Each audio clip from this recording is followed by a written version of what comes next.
তাকবীরে তাহারিমা কিভাবে ইয়া করবে, নামাজ প্র্যাকটিক্যালটা দেখাবে একজন। একজন সামনে চলে আসেন, যিনি পাগড়ি আছে, ইয়া আছে, এদিকে আসেন, সবুজ পাগড়ি। আচ্ছা শুনেন, প্রথমে আমরা তাকবীরের তাহারিমের সময় হাত তুলব। কি করব? হাত কিভাবে তুলব দেখেন, এই বৃদ্ধাঙ্গুল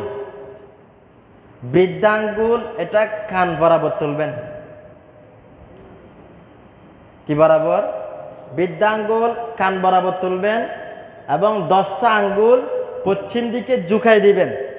তাকবীরে তাহারিমে বাঁধার সময় অর্থাৎ নিয়ত করার সময় 10টা আঙ্গুল ঝুঁকাই দিবেন এবং 10টা আঙ্গুল স্বাভাবিকভাবে থাকবে, বেশি এভাবেও থাকবে না, আবার বেশি এভাবে ছড়াই ছিটিয়েও থাকবে না, অর্থাৎ স্বাভাবিকভাবে থাকবে 10টা আঙ্গুল। বুঝতে পারছেন হুজুর? স্বাভাবিকভাবে থাকবে। তো এখানে তো আল্লাহু আকবার যে শব্দটা আমরা বলি, এই আল্লাহু আকবার শব্দটা বলা হচ্ছে ওয়াজিব। কেউ যদি আল্লাহু আকবার বলে নাই তাহলে তার নামাজ হবে না। তাহলে এখানে তাকবীরে তাহারিমের সময় আল্লাহু আকবার এটা অবশ্যই বলতে হবে। ঠিক আছে? তো আপনি কি করবেন? আল্লাহু আকবার বলতে বলতে আপনি হাত বেঁধে ফেলবেন। অনেকে আছে হাতকে ঝোলায়, হাত ঝোলান, নিয়ত বাঁধে হাত ঝোলান। অনেকে আছে বোলটা করে, এরপরে নিয়ত বাঁধে। এরকম করা যাবে না। তো আপনি এখান থেকে শুরু করে সরাসরি এখানে চলে যাবে। এটা দেখান, হাত হাত গেছে, এখানে চলে আসবে সোজা। দেখছেন? তাহলে এখান থেকে শুরু করবেন, এখানে গিয়ে শেষ করবেন। কিন্তু অনেকে আছে এরকম করা যাবে না, এরকম করবে সোজা। বুঝতে পারছেন হুজুর? ঠিক আছে। তো এটা হচ্ছে তাকবীরে তাহারিমা। তো নামাজের মধ্যে 7টি ফরজ আছে। কয়টি ফরজ? এক একটা ফরজ আমি বলবো আপনাদেরকে বিস্তারিত। তো এটা হচ্ছে 1 নম্বর ফরজ, তাকবীরে তাহারিমা। ঠিক আছে? এটা তো এখানে তাকবীরে তাহারিমা অবশ্যই বলতে হবে। কেউ যদি হাত নাও তোলে তাহলে নামাজ হয়ে যাবে, যেহেতু এটা হাত তোলাটা কি সুন্নত। তো আমি বললাম কান পর্যন্ত হাত তোলা সুন্নত, 10টা আঙ্গুল পাক রাখা সুন্নত, 10টা আঙ্গুলকে পশ্চিম দিকে ঝুঁকিয়ে রাখা কি সুন্নত। ঠিক আছে? তো এভাবে এটা তাকবীরে তাহারিমা গেল। তো এখানে হাত কিভাবে বাঁধবেন দেখেন, 3টা আঙ্গুল, এই 3টা আঙ্গুলকে এভাবে পিঠের মধ্যে রাখবেন, পিঠের মধ্যে। আর 2টা আঙ্গুল দিয়ে, বৃদ্ধা আঙ্গুল এবং কনিষ্ঠ আঙ্গুল দিয়ে আপনি কি করবেন? এভাবে কবজি সহকারে ধরে রাখবেন। ঠিক আছে হুজুর? তো আপনি হাত যতটুক যায় অতটুক পর্যন্ত আপনি নিয়ে যাবেন। যেমন নাভির নিচে হাত কোথায় বাঁধবো আমরা? সবাই বলে হাত কোথায় বাঁধবো? নাভির নিচে আমরা হাত বাঁধবো। ঠিক আছে? আচ্ছা, এই হাত নাভির নিচে যদি আপনি যাইতে কষ্ট হয় তাহলে নাভির উপরে বাঁধবেন, অর্থাৎ নাভি বরাবর বাঁধবেন, এর উপরে যাবেন না। ঠিক আছে? আচ্ছা, একটা গেল। এরপরে আমরা কি করব? নামাজের মধ্যে তাকবীরে তাহারিমার পর সানা পড়ব, সুবহানাকাল্লাহুম্মা ওয়া বিহামদিকা। হ্যাঁ, এভাবে সানা পাঠ করব।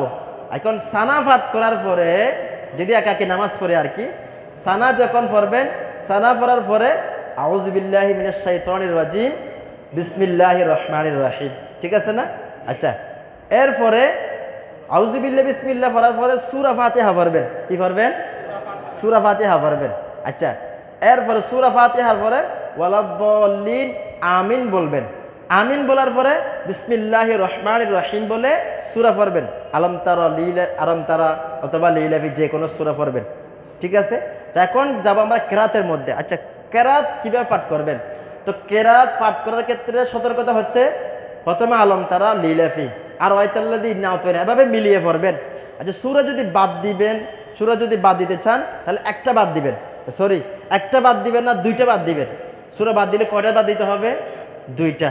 যেমন আলম তারা পড়ছেন, আর ওয়াইতাল্লাযী, সরি, লিলাফি আর ওয়াইতাল্লাযী।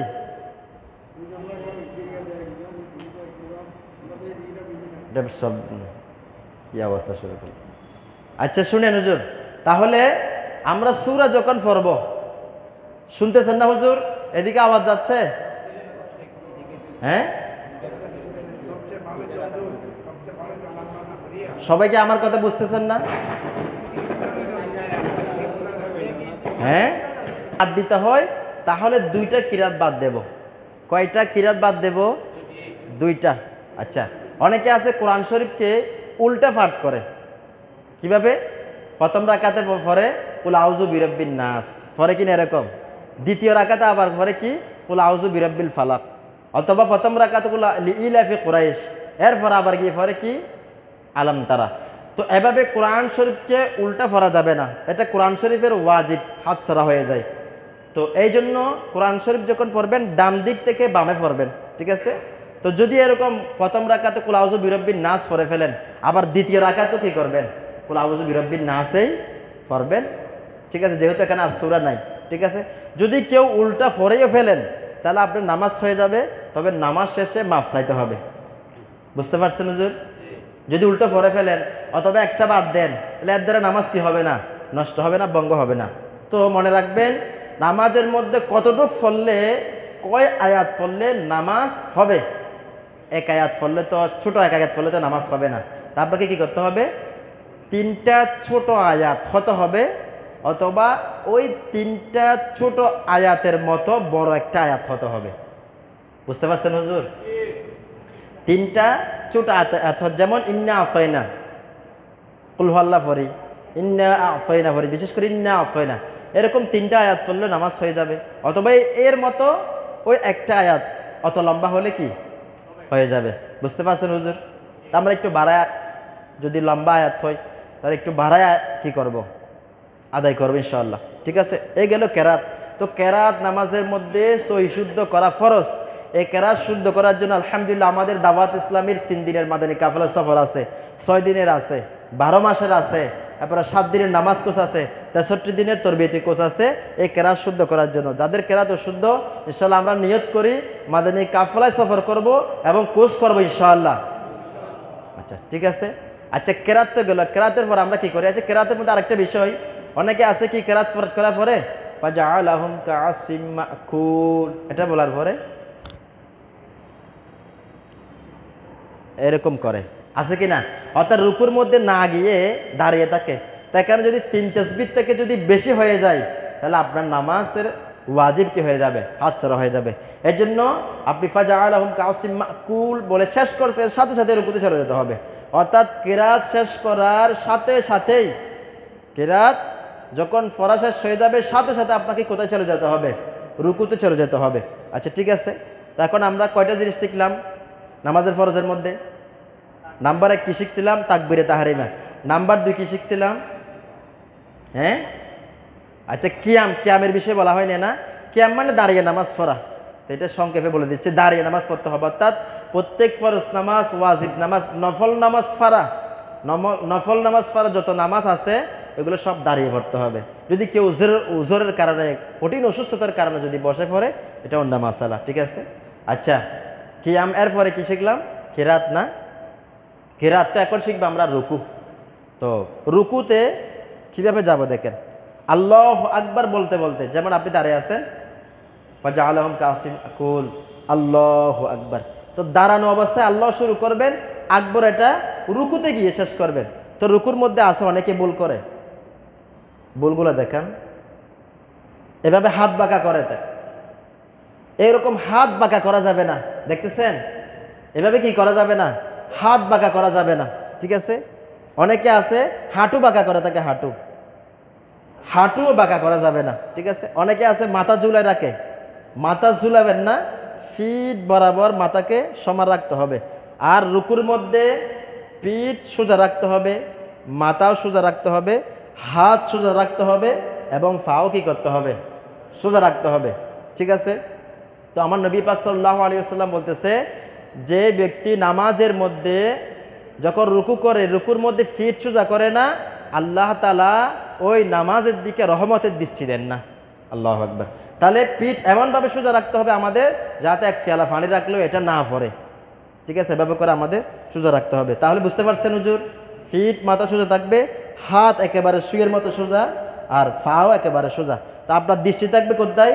বৃদ্ধাঙ্গুলের এখানে, বৃদ্ধাঙ্গুলের মাঝখানে আপনার দৃষ্টি থাকবে, ঠিক আছে? তো দাঁড়ানোর সময় কে লাগতে হবে? 4 আঙ্গুল ফাঁক করবেন।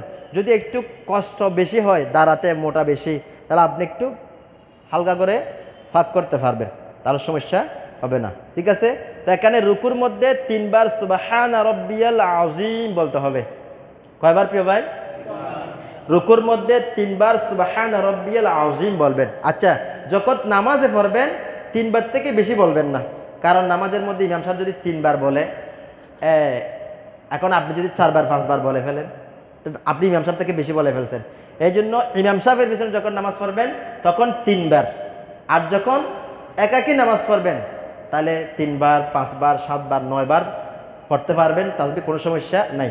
তবে মনে রাখতে হবে নামাজের মধ্যে 3 বার সুবহান রাব্বিয়াল আযীম আলা বলা হচ্ছে সুন্নত, তবে একবার বলা কিংবা একবার সমপরিমাণ অপেক্ষা করা রুকুর মধ্যে সিজদার মধ্যে এটা হচ্ছে ওয়াজিব। কেউ যদি তাড়াহুড়া করতে গিয়ে একবার সুবহান রাব্বিয়াল আযীম অথবা সুবহানাল্লাহ সমপরিমাণ ওই সিজদার মধ্যে রুকুর মধ্যে অপেক্ষা না করে তাহলে তার নামাজ হবে ওয়াজিব হাতছাড়া হয়ে যাবে, ঠিক আছে। আমরা যত দ্রুত করি না কেন একবার সুবহান রাব্বিল আযীম পরিমাণ আমরা রুকুর মধ্যে কি থাকবো, স্থির থাকবো, ঠিক আছে হুজুর। আচ্ছা, এরপরে হচ্ছে কি, তো সিজদা। তো রুকুর থেকে দাঁড়িয়ে আপনাকে অবশ্যই কি কয়েকটা সেকেন্ড অন্তত পক্ষে স্থির থাকতে হবে। তো এখানে আপনি দাঁড়িয়ে রব্বানা লাকাল হামদ বলতে পারবেন, অথবা রব্বানা ওয়ালাকাল হামদ, অথবা আল্লাহুম্মা রব্বানা ওয়ালাকাল হামদ, অথবা হামদান কাসীরান তাইয়িবান মুবারাকান ফিহি। এটা পুরোটা পড়লে তো আরো ফজিলত, ঠিক আছে। তা আমরা সোজা হয়ে কয়েকটা সেকেন্ড অন্তত পক্ষে এগুলো পড়েন না পড়েন আপনাকে অবশ্যই দাঁড়ায় থাকতে হবে, ঠিক আছে, হাত সোজা থাকবে। তো এখন আমরা সিজদা দেখাবো না। তো সিজদার মধ্যে অনেকে বেশি ভুল করে, ঠিক আছে। অনেকে যখন সিজদার মধ্যে যায় এভাবে কাপড়কে ফোল্ডিং করে, কাপড় এভাবে টান দিয়ে সিজদার মধ্যে যায়, অথবা এরকম করে, যায় কিনা এরকম, যায় কিনা এরকম, এরকম যাবেন না, ঠিক আছে। আবার অনেকে আছে কি অথবা জিন্সের প্যান্ট পরলে এইরকম করা, নামাজের মধ্যে কাপড়গুলা ফোল্ডিং করে সিজদার মধ্যে যাওয়া, অতিরিক্ত জিন্সের প্যান্ট টান দিয়ে সিজদার মধ্যে যাওয়া, এগুলো হচ্ছে মাকরুহে তাহরিমি। এগুলো কি মাকরুহে তাহরিমি, এভাবে করে যাওয়া যাবে না। একেবারে কাপড় যেভাবে আছে স্বাভাবিকভাবে যাবে। যদি বেশি কষ্ট হয় 30 ফিট প্যান্ট পরছেন, হালকা একটু টান দিয়ে চলে যাবেন, কিন্তু বেশি অতিরিক্ত না, ঠিক আছে। তো এখন সিজদার মধ্যে যাবে। তো সিজদার মধ্যে যাওয়ার আগে একটা হাদিস শরীফ আপনারা শুনেন। আমার নবী পাক সাল্লাল্লাহু আলাইহি ওয়াসাল্লাম বলতেছে যে আমার আল্লাহ তাআলা, যদি কষ্ট হয় একটু বসেন, এই আমার আল্লাহ তাআলা আমাকে আদেশ দিয়েছেন যে যাতে আমি 60টি হাত দ্বারা যাতে আমি সিজদা করি, এবং চুল আর পোশাক যাতে সংকুচিত না করি, ছোট না করি। এটা কে দিয়েছে আদেশ? আল্লাহ তাআলা আদেশ দিয়েছেন। অর্থাৎ আমার নবীকে বলছেন আল্লাহ যখন সিজদা করবে 60টি হাত দ্বারা সিজদা করবে। এখন আমরা কি জানি নামাজের মধ্যে 60টি হাত কি কি? জানি না হুজুর, আমি তো জানি না। এখন দেখেন, যেটা নামাজের মধ্যে সিজদার মধ্যে এই যে 60টি হাত লাগানো ফরজ, তাহলে আমরা জানি না, তাহলে আমাদের নামাজের হালত কীরকম দেখেন। তো শুনে নেন 60টি হাত কি কি। 2 হাত, এরপর হচ্ছে কি 2 হাঁটু। 2 হাঁটু কয়টা হলো? 4টা।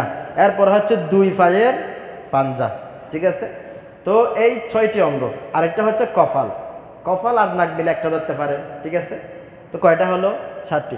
এই 60টি অঙ্গ থেকে যদি একটা অঙ্গ চুল পরিমাণও যদি আপনি কি করেন ফাঁকা রাখেন, তাহলে আপনার নামাজ হবে না, ঠিক আছে। তো এখন দেখেন ইসলামী ভাই কীভাবে আমরা সিজদার মধ্যে যাব। সর্বপ্রথম যাওয়ার সময় হাঁটু যাবে, সিজদা। প্রথমে সর্বপ্রথম হাঁটু, এরপরে হাত, এরপরে নাক, কপাল। বুঝতে পারছেন? এ দেখেন প্রথমে, এরপরে নাক, এরপরে কপাল, ঠিক আছে। তো অনেকে এরকম করে সিজদা যাওয়ার সময় আগে হাত দিয়ে ফেলায়। আগে হাত দিবেন না, আগে হাঁটু দিবেন, ঠিক আছে হুজুর। আগে হাঁটু দিবেন, এরপরে হাত, এরপরে নাক, কপাল। আর সিজদা থেকে যখন উঠবেন আগে কপাল উঠাবেন, এরপরে নাক, এরপর হাত, এরপরে 2 হাঁটু, ঠিক আছে। আচ্ছা, তো যাওয়ার সময় সতর্কতার সাথে যেতে হবে। কাপড় চোপড় এগুলো খেলা করতে করতে যাবেন না, ঠিক আছে। তো সিজদার মধ্যে আবার যান। তো সিজদার মধ্যে কিছু সতর্কতা দেখেন। এই এই যে হাত আছে, এই হাতগুলো অনেকে মাটিতে লাগায় রাখে, অনেকে এভাবে মাটির মধ্যে লাগায় রাখে, মাটির মধ্যে মিশে রাখে, মাটির থেকে আলাদা করে না, তাদের নামাজ মাগরুহে তাহরিমি হবে। আরেকটা আছে, অনেক মানুষ আছে এই ফ্যাটের সাথে লাগায় রাখে, এই ফ্যাটের সাথে এখানে এদিকে ফ্যাটের সাথে লাগায় রাখে, এটা মাকরুহে তাহরিমি, এরকম করা যাবে না।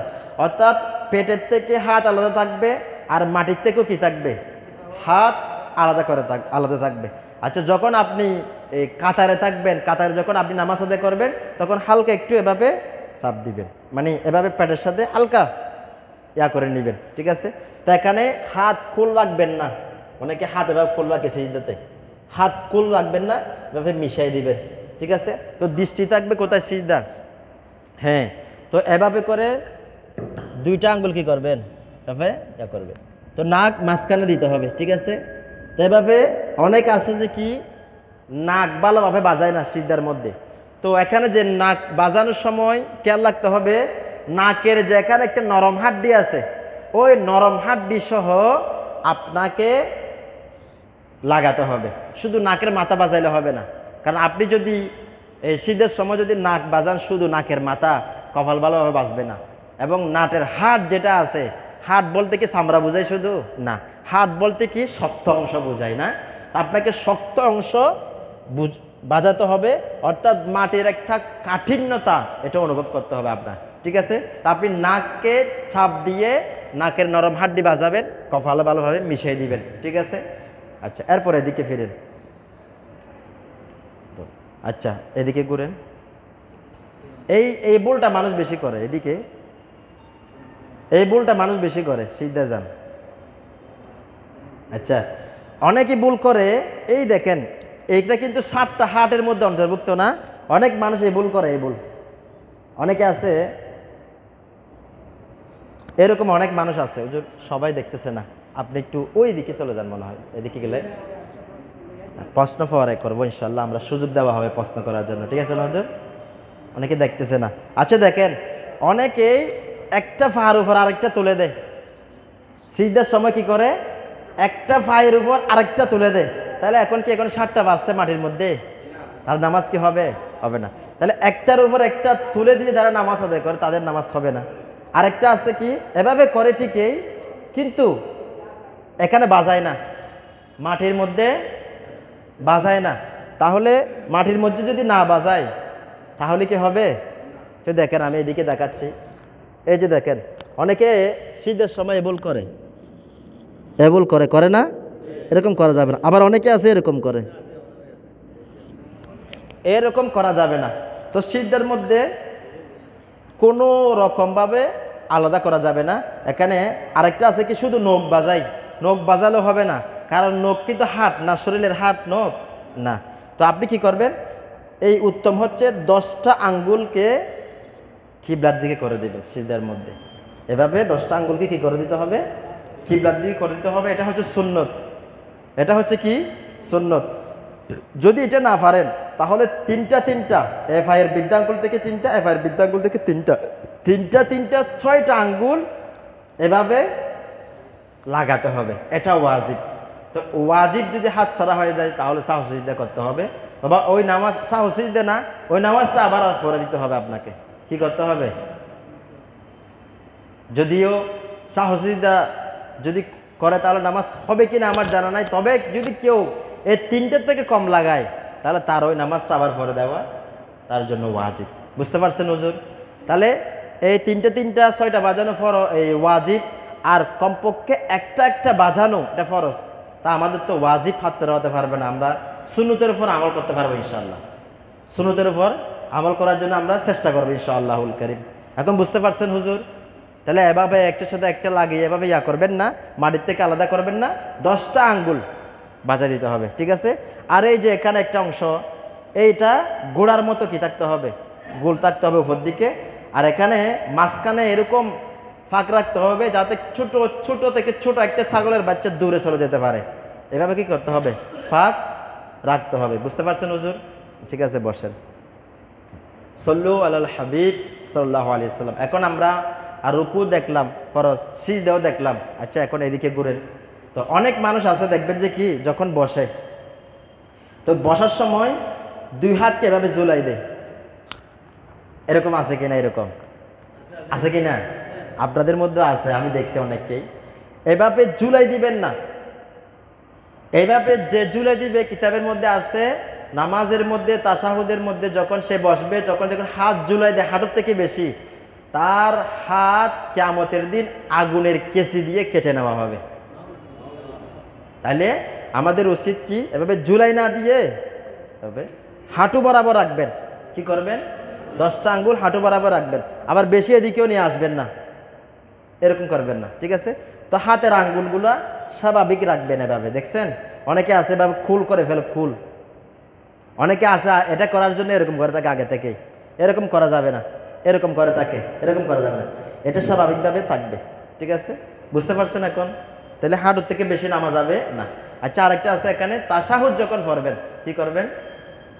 তাশাহুদ যখন পড়বেন আশহাদু আল্লা ইলাহা যখন বলবেন, এটা হাত তুলনের পদ্ধতি দেখেন, এভাবে এটাকে ফুল ডিম বানায় ফেলবেন। এটা কি করবেন? দুইটা এভাবে আর দুইটা এভাবে করে রাখবেন, আরেকটা এভাবে। যখন আশহাদু বলবেন, আশহাদু থেকে শুরু করবেন, আশহাদু আল্লা ইলাহা ইল্লাল্লাহ যখন বলবেন তখন নামায় ফেলবেন। বুঝে আসছে হুজুর? আশহাদু আল্লা ইলাহা ইল্লাল্লাহ, বুঝতে পারছেন হুজুর? তবে নামায় ফেলবেন, ঠিক আছে? তো এখানে দুই সিজদার মাঝখানে একবার সুবহানাল্লাহ বলতে যতক্ষণ সময় লাগে অতক্ষণ পর্যন্ত আপনাকে স্থির থাকতে হবে, জলসা করতে হবে, বসে থাকতে হবে, ঠিক আছে হুজুর? তো এখানে যদি কেউ তাড়াতাড়ি করতে গিয়ে যদি কোমর সোজা না করে তাহলে তার ওয়াজিব হাতছাড়া হয়ে যাবে, সাও সিজদা করতে হবে। বুঝতে পারছেন হুজুর? তো তাশাহুদ পড়া নামাজের মধ্যে ওয়াজিব। তাশাহুদ পড়া নামাজের মধ্যে কি? আবার তাশাহুদ পড়তে যতক্ষণ আপনার সময় লাগে অতক্ষণ পর্যন্ত বসে থাকাটা আপনার জন্য ফরজ। আচ্ছা তাশাহুদ যখন আদায় করবেন তখন যদি একটু শব্দ ভুল হয়ে যায় বা একটা শব্দ ভুল হয়ে যায় তো কিন্তু আপনার নামাজ হবে না, সাও সিজদা করতে হবে। সাও সিজদা করলে তো আবার তাশাহুদ পড়া লাগবে, ঠিক আছে? যদি কেউ জেনে মানে এমনিতে ভুল করে ফেলে, শুদ্ধ আছে ভুল করে ফেলে, তাহলে সাও সিজদা করতে হবে, ঠিক আছে হুজুর? দেখেন কত লাজিম এটা আমাদের জন্য শেখা, তাশাহুদটা, দোয়ায়ে কুনুত, তাশাহুদ, এগুলো শেখা অনেক বেশি জরুরি, কারণ এগুলো নামাজের মধ্যে ওয়াজিব। নামাজের মধ্যে ওয়াজিব হাতছাড়া হয়ে গেলে ভুল হয় কিন্তু নামাজ সঠিক হয় না, এই জন্য এগুলো শিখে রাখতে হবে প্রিয় ভাই, ঠিক আছে না? আচ্ছা এখন আমরা ঠিকই শিখলাম নামাজের ফরজ। এখন আমরা এই তাকবীরে তাহরিমা শিখলাম বিস্তারিতভাবে, কিয়াম শিখলাম, এরপরে কিরাত শিখলাম, এরপরে কি রুকু কিভাবে করতে হবে সেটা শিখলাম, সিজদা কিভাবে করতে হবে এটা শিখলাম। তো এরপরে শেষ বৈঠক কিভাবে বসতে হবে এটাও শিখলাম মোটামুটি। আচ্ছা এখানে একটা জিনিস মনে রাখবেন, যখন আপনি এই তাশাহুদ পড়বেন তো তাশাহুদ ভেতরে অনেক সময় কি হয়, আমরা যখন 4 রাকাত নামাজ পড়ি না, তো 4 রাকাত নামাজ পড়ার সময় অনেক সময় তাশাহুদ পড়ে তো আপনাকে উঠে যেতে হবে না, তো অনেক সময় আমরা ভুল করে ফেলি যে আল্লাহুম্মা সাল্লি আলা দুরূদ শরীফ পড়ার মধ্যে চলে যায়। তো এখানে মনে রাখবেন যদি কেউ বলে আল্লাহুম্মা সাল্লি আলা পর্যন্ত পড়ে তখন যদি মনে পড়ে যায় আল্লাহুম্মা সাল্লি আলা অথবা আল্লাহুম্মা আল্লাহুম্মা সাল্লি আলা যদি পড়ে তখন যদি দাঁড়িয়ে যায় তাহলে তার সাহসিতে করতে হবে না, এমনি নামাজ হয়ে যাবে। আর যদি আল্লাহুম্মা সাল্লি আলা সাইয়্যিদিনা বলে ফেলছে অথবা আল্লাহুম্মা সাল্লি আলা মুহাম্মদ মিমের একটা হরফ বলে ফেলছে তাহলে তার জন্য ওয়াজিব যে সাহসিদা করা, অর্থাৎ এই দুরূদ শরীফের একার যদি চলে যায় আল্লাহুম্মা সাল্লি আলা মুহাম্মদ যদি বলে ফেলে অথবা সাইয়্যিদিনা বলে ফেলে তাহলে সে যখনই মনে পড়বে দুরূদ শরীফ শেষ করে ফেলে হোক, দোয়া মাসুরে ফেলে চলে যাক, তার উচিত হচ্ছে দাঁড়িয়ে বাকি নামাজ আদায় করে দেবে এবং শেষে কি করবে, সাহসিদা আদায় করে নেবে। বুঝতে পারছেন হুজুর? আচ্ছা অনেকে নামাজের মধ্যে যখন বসে থাকে জি হয়ে যায় তাহলে আপনার সাহসিদা করতে হবে না, কারণ আপনি ইমামের পিছনে পড়তেছেন। তো ইমামের পিছনে ভুল করলে সাহসিদা করতে হয় না, তবে ইমাম ভুল করলে ইমাম সাহসিদা করবে, কারণ ইমাম ভুল হওয়া মানে কি হওয়া, সবার ভুল হয়ে যাওয়া। আচ্ছা এখন আসেন সালাম শেষে যদি 1 রাকাত না পান তাহলে সেই ক্ষেত্রে আপনি ওই একাকি যেভাবে নামাজ এক রাকাত আদায় করতেন ওইভাবে করে ওই নামাজটা আদায় করে দিবেন। আপনার শেষ এক রাকাত আপনি দাঁড়ায় দাঁড়ায় এখানে ভুল করছেন, আপনি একা একা ভুল করছেন যেহেতু, তাহলে আপনি ওটার মধ্যে ওই রকম ভুল হলে আপনাকে সহযোগিতা করতে হবে। বুঝতে পারছেন হুজুর? আচ্ছা, এখন আসেন সালাম কীভাবে ফিরাবো আমরা দেখেন। আচ্ছা, আমরা যখন সব কিছু পড়া শেষ হয়ে যাবে আমাদের, তখন আমরা কি করব? প্রথমে কাঁধের দিকে তাকাবো। প্রথমে কি করব? কাঁধের দিকে। মনে করেন আমার এখন দোয়া মাসুরা পড়া শেষ, প্রথমে কাঁধের দিকে তাকাবো। প্রথমে এভাবে তাকাবেন, প্রথমে বৃদ্ধাঙ্গুলে এখানে তাকাবেন সর্বপ্রথম, এখান থেকে দেখে দেখে,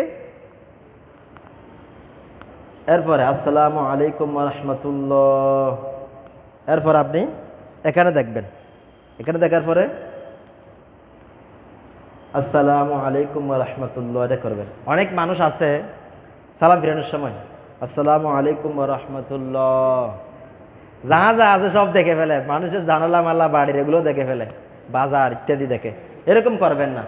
আচ্ছা দেখেন, অনেক মানুষ আবার আছে এরকম আসসালামু আলাইকুম ওয়া রাহমাতুল্লাহ। আচ্ছা, আপনি যাকে সালাম দিচ্ছেন এর দিকে আগে তাকাতে হবে না?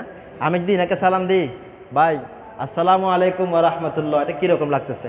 তা আপনি এখানে কাকে সালাম দিচ্ছেন? ফেরেশতাকে সালাম দিচ্ছেন না? তো আপনি ফেরেশতাকে সালাম দিবেন, তো ফেরেশতার দিকে আগে তাকাতে হবে না? তাকাতে হবে কি না? তা আপনি কি করবেন? আগে এখানে দৃষ্টি দিয়ে এরপর ফেরেশতার দিকে তাকানোর পরে বলবেন দেখি আসসালামু আলাইকুম ওয়া রাহমাতুল্লাহ। আবার অনেকে তো আছে এরকম আসসালামু আলাইকুম ওয়া রাহমাতুল্লাহ, এরকম আছে আসসালামু আলাইকুম ওয়া রাহমাতুল্লাহ, আসসালামু আলাইকুম, এরকম করবেন না, স্বাভাবিকভাবে থাকবে। আবার অনেকে আছে কি আসসালামু আলাইকুম ওয়া রাহমাতুল্লাহ, আসসালামু আলাইকুম ওয়া রাহমাতুল্লাহ, এরকম করে না, মাঝখানে হুক করে মারে, এরকম করবেন না, স্বাভাবিক থাকবেন। ঠিক আছে, স্বাভাবিকভাবে দেখেন আসসালামু আলাইকুম ওয়া রাহমাতুল্লাহ, আসসালামু আলাইকুম ওয়া রাহমাতুল্লাহ। ঠিক আছে হুজুর? তো এখানে আসসালামু এটা দুইবার দুই দিকে বলাটা ওয়াজিব, আলাইকুম এগুলো বলা কি সুন্নত, আলাইকুম বলা সুন্নত। ঠিক আছে হুজুর? বুঝতে পারছেন আপনারা? বুঝতে পারছেন? এখন আমরা নামাজের শর্ত অর্থাৎ নামাজ পড়ার জন্য কি কি লাগবে এগুলো আমরা বিস্তারিতভাবে এক একটা শিখলাম। এরপরে নামাজের যেগুলো ফরজ আছে ভিতরে এগুলোর এক একটা বিস্তারিত আমরা শিখলাম না। তা এখন আপনাদের যদি কোনো প্রশ্ন থাকে তাহলে আপনারা করতে পারেন।